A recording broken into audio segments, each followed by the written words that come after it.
ऐसे पूज्य बाबा के यहाँ भी होता, एक होता था पर्सनल ज्ञान का और एक होता था सामूहिक प्रवचन।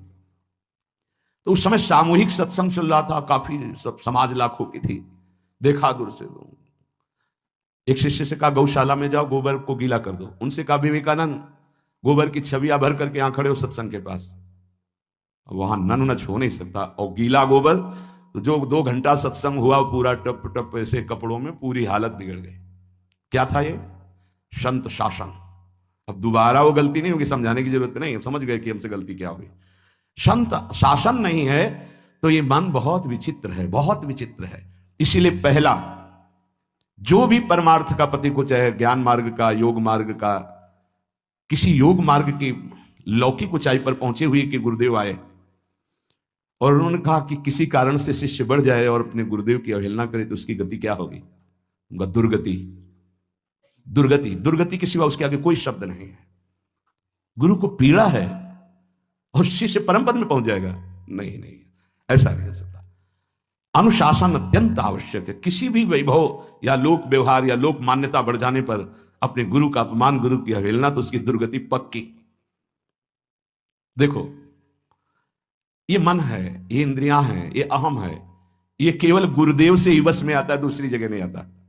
क्यों? क्योंकि दूसरी जगह उत्तर देने का अवसर है। दूसरी जगह हम नहीं मानते तुम्हारी बात, लेकिन वहां ना उत्तर है और ना नहीं मानते, केवल वहां मिटना ही मिटना है। अगर ऐसा उपासक है तो निश्चित परम पद का अधिकार। केवल मिटना कोई उपाय नहीं है, अहंकार के पोषण का कोई उपाय, केवल मिटाना है। रो लो, चिल्ला लो, जो तुम्हें करना है कर लो, आना तुम्हें इसी मार्ग में पड़ेगा, दूसरा कोई रास्ता नहीं। बलिहारी घेर करके नष्ट कर देते हैं हमारे मन की मनमानी को, हमारे अहंकार को। इसलिए जीवन में प्रगट में जिनके जीवन में संत हैं और वो स्वीकार करते हैं उनका अनुशासन, उन्हीं का जीवन प्रकाशित होता है, पक्का समझ लेना। दूसरा, भागवतिक मार्ग में चलने वाले उपासक को सांसारिक पुरुषों की मित्रता करके उनकी संगोष्ठी में नहीं बैठना चाहिए।